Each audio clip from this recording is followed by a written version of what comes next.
After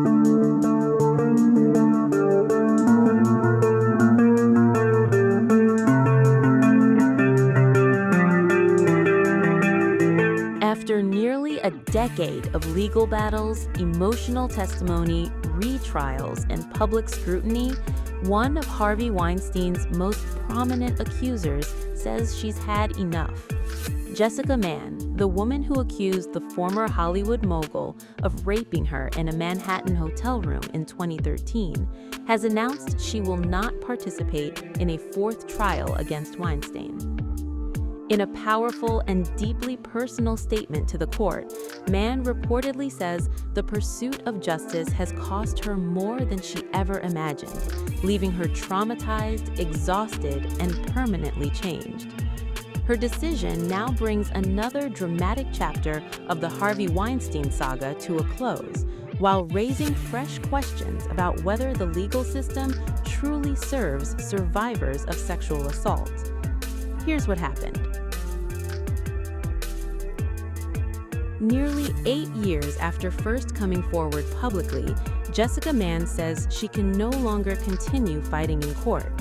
In a statement submitted to a New York judge and obtained by USA Today, Mann revealed she has chosen not to proceed with any future retrial stemming from her rape allegation against Harvey Weinstein. The announcement comes just 1 month after Weinstein's third rape trial ended in a mistrial. For Mann, that outcome marked the end of a long and painful journey. Quote, "It was clear to me at this last trial I could no longer endure going through this," she said. According to Mann, her pursuit of accountability has consumed nearly a decade of her life. She described the process as one that caused more harm than healing. The former actress said the experience changed her in ways that cannot be undone and left emotional wounds that she continues to live with every day. Yet, despite stepping away from future litigation, Mann remains steadfast in her allegation. She continues to maintain that Weinstein raped her in a Manhattan hotel room in 2013. In her statement, she explained that when she first came forward, she believed the legal system would provide a path toward accountability. Instead, she says she discovered a process that repeatedly re-traumatized her. Mann argued that survivors often face impossible burdens when seeking justice. She suggested that victims are frequently subjected to higher standards of scrutiny than the people they accuse.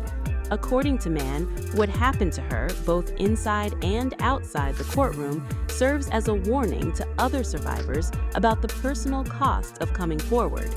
She described the experience as gambling against odds stacked heavily in favor of the accused. The case against Weinstein has already traveled a long and complicated road through the courts. Back in 2020, Weinstein was convicted in New York on charges involving both Jessica Mann and former production assistant Miriam Haley. He was sentenced to 23 years in prison. The conviction was widely viewed as a landmark victory for the MeToo movement and survivors of sexual misconduct. However, that victory did not last. A higher court later overturned the conviction, ruling that Weinstein had not received a fair trial due to the admission of certain testimony. The decision shocked many observers and forced prosecutors to retry portions of the case. During the retrial, Weinstein was convicted of sexually abusing Haley. He was acquitted of charges involving former model Kaya Sikola. But when it came to Mann's rape allegation, jurors could not reach a unanimous verdict.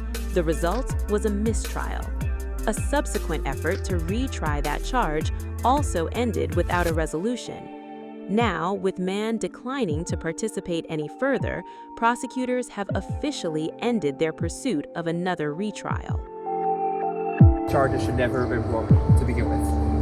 When they brought the case back in 2018, they kept from the grand jury all the emails, all the text messages that we brought out during trial, showing the loving nature and consensual relationship they had for more than 4 years. The DA's office kept that from the grand jury. The DA's office talked today about her credibility. the jury found that she was not credible. The jurors who spoke to the media made clear that they just could not trust and believe Jessica Mann. So this notion of, he's guilty, but, we're not going forward, that he is innocent of these charges. They know he's innocent of these charges. We commend them for not going forward, and Mr. Weinstein is very happy with the decision. He was relieved. He said for the past 8 years, he's always insisted that he never was inappropriate with Jessica Mann. From day one, from 2018, that's what he said. He said throughout 2020 trial, 2025 trial, including 2026 trial. So he's very happy that this is over and we can move on. That it's a win. That's what a win looks like. And the people can make whatever record they want to make. The truth is we won, and they lost. And so that is, the talk is all idle. What's not idle is going forward and trying to affect, some of the cases that are still in place. So we have a lot of work to do. We're really just getting started, and this was really the first step on what I think is going to be, a fairly long journey. A lot that is going to have to be unraveled. I mean, I think there are problems with each of the convictions, and we are going to sort of set our sights on whether those convictions are legally sound, whether the sentences are legally sound. I mean, one of the main issues with the California case that we've all been referencing is that sentence was predicated on his being convicted in New York.